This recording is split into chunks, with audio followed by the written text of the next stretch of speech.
नमस्कार विद्यार्थी मित्रांनो, ग्रो अकॅडमी या यूट्यूब चॅनलवर तुमचे मनापासून स्वागत आहे। विद्यार्थी मित्रांनो, आजच्या या व्हिडिओमध्ये आपण भाषा विषय निवड जे की आता सीटीईटीला बरेच विद्यार्थी कन्फ्युजन मध्ये होते, तर भाषा निवड करत असताना विद्यार्थी मित्र कन्फ्यूज होऊ नये यासाठी हा व्हिडिओ बनवत आहे।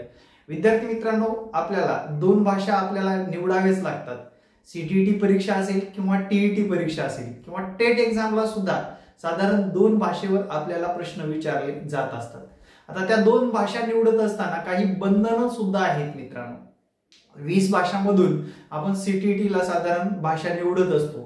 त्याच्यामध्ये कंपल्सरी मीडियम जर विचारात घेतलं तर हिंदी आणि इंग्रजी अशा दोन मीडियम मध्ये परीक्षा असते। हिंदी इंग्रजी मध्ये प्रश्न विचारले जातात। पण टीईटीचा थोडासा वेगळा फंड आहे। टीईटी परीक्षेमध्ये तुम्ही जर फर्स्ट लँग्वेज मराठी निवडलात तर तुम्हाला कंपल्सरी इंग्रजी घ्यावीच लागते।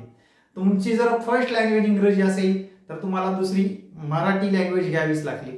त्यानंतर तुमचं जर उर्दू असेल तर मराठी किंवा हिंदी यापैकी एक लँग्वेज घ्यावी लागते। म्हणजे फर्स्ट लँग्वेज जर आपली कोणती आहे त्यानुसार आपल्याला पेपरचा पॅटर्न ठरत असतो। जर तुमची फर्स्ट लँग्वेज उर्दू असेल तर तुम्हाला उर्दू मध्ये पेपर येतो, तुमची कन्नड असेल कन्नड मध्ये पेपर येतो। म्हणजे अशा पद्धतीने त्या लँग्वेजवर डिपेंड करत असतं। किंवा तुम्हाला जर विद्यार्थी मित्रांनो लक्षात घ्या, भाषा निवडत असताना फर्स्ट लँग्वेज मध्ये किती लँग्वेज असतात बघा। यात पहिला आहे मराठी, दुसरा आहे इंग्रजी, तिसरा आहे उर्दू, बंगाली, गुजराती, तेलुगू, सिंधी, कन्नड, हिंदी। बंगाली, गुजराती, तेलुगू, सिंधी, कन्नड, हिंदी यापैकी आपल्याला फर्स्ट लँग्वेज मध्ये एक भाषा निवडावी लागते। यापैकी एक भाषा निवडावी लागते।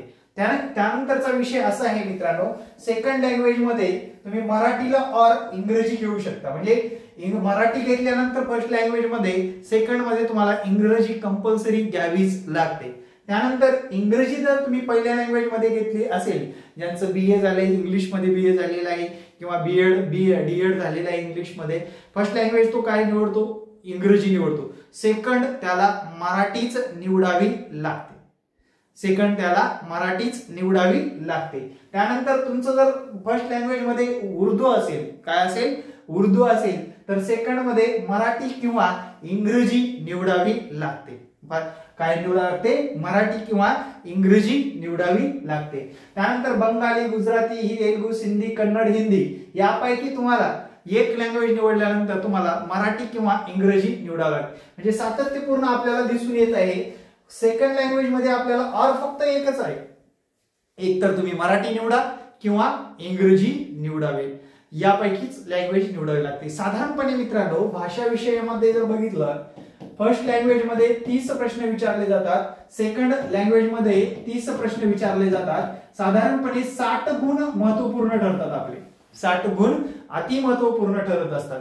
हे 60 गुण आपल्यासाठी खूप महत्वाचे आहे। त्यासाठी संदर्भ ग्रंथ सुद्धा सांगतो मी तुम्हाला काय वापरायचे। शक्यतो विद्यार्थी मित्रांनो मराठी लँग्वेज जर तुम्हाला निवडायची असेल, शक्यतो मराठी लँग्वेज जर निवडायची असेल तर तुम्हाला एक काम करायचंय, मराठी लँग्वेजचं मोरा वाळिंबे सरांचं अगदी स्पर्धा परीक्षासाठी व सर्व परीक्षासाठी दर्जेदार पुस्तक असणार आहे। कोणतं? मोरा वाळिंबे सरांचं। मोरा वाळिंबे सरांचं किंवा बाळासाहेब शिंदे सरांचं यापैकी एक तुम्ही पुस्तक वापरू शकता आणि त्याचा अभ्यास जबरदस्तरित्या करू शकता।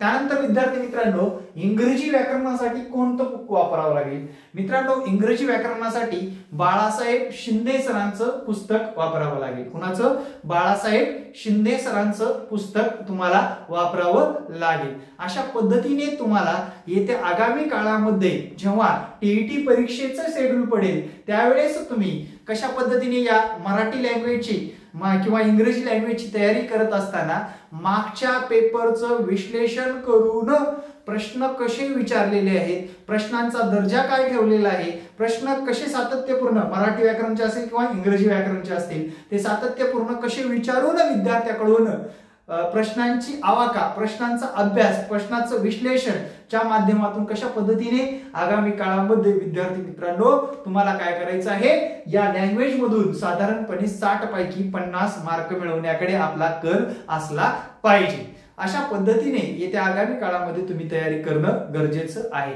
त्यानंतरचा असा विषय आहे फर्स्ट लँग्वेज आणि सेकंड लँग्वेज। बाकीचे तर विषय तुमचे सर्वसाधारण आहेत, बालमानसशास्त्र असेल, परिसर अभ्यास असेल किंवा तुमचं अंकगणित असेल फर्स्ट पेपरला, सेकंड पेपरला सामाजिक शास्त्र असेल। तसंच सेकंड पेपरचा जर विचार केला मित्रांनो तर त्याला सुद्धा लँग्वेज असतात ठरलेल्या आणि त्या फर्स्ट पेपर सारख्याच तुम्हाला निवडावे लागतात सेकंड पेपर वाले सुद्धा। यांचं सोशल सायन्स किंवा मॅथ सायन्स पॅटर्न आहे, बीएड झालेला आहे, सेकंड पेपर देत आहेत, त्या विद्यार्थ्यांना सुद्धा साधारणपणे विद्यार्थी मित्रांनो फर्स्ट लँग्वेज मध्ये मराठी, इंग्रजी, उर्दू, बंगाली, गुजराती, तेलुगू, सिंधी, कन्नड, हिंदी यापैकी एक लँग्वेज निवडणं गरजेचं आहे। और मध्ये दुसऱ्या लँग्वेज मध्ये जर बघितलं भाषा विषय 2 याच्यामध्ये जर बघितलं मराठी इंग्रजी, मराठी इंग्रजी, मराठी इंग्रजी यापैकी एक लँग्वेज तुम्हाला निवडावे। सारखीच लँग्वेज दोन्ही विषयात ठेवता येत नाही किंवा दोन्ही भाषांमध्ये सारखी लँग्वेज ठेवता येत नाही। बऱ्याच विद्यार्थ्यांच्या समस्या होत्या की सर लँग्वेजच्या बाबतीत कन्फ्युजन होतं, तर हे कन्फ्युजन तुमचं दूर झालेलं असेलच। विद्यार्थी मित्रांनो अगदीच दर्जेदार आणि विद्यार्थ्यांना कायमस्वरूपी साथ देणारे आपले ऑनलाईन वर्ग, ऑनलाईन क्लास चालू झालेले आहेत। माझा हा संपर्क क्रमांक आहे, हा व्हॉट्सअप क्रमांक आहे।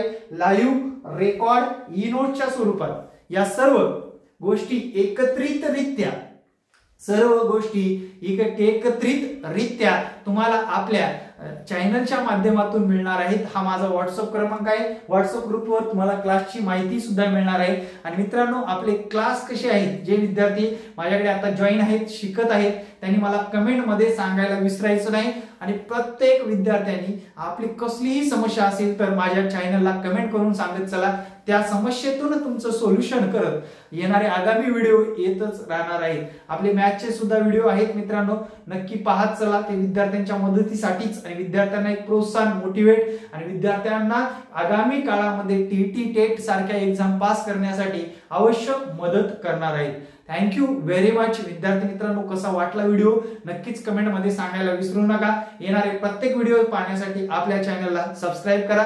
जय हिंद मित्रांनो, भेटू नेक्स्ट व्हिडिओ मध्ये। जय हिंद, जय महाराष्ट्र, धन्यवाद।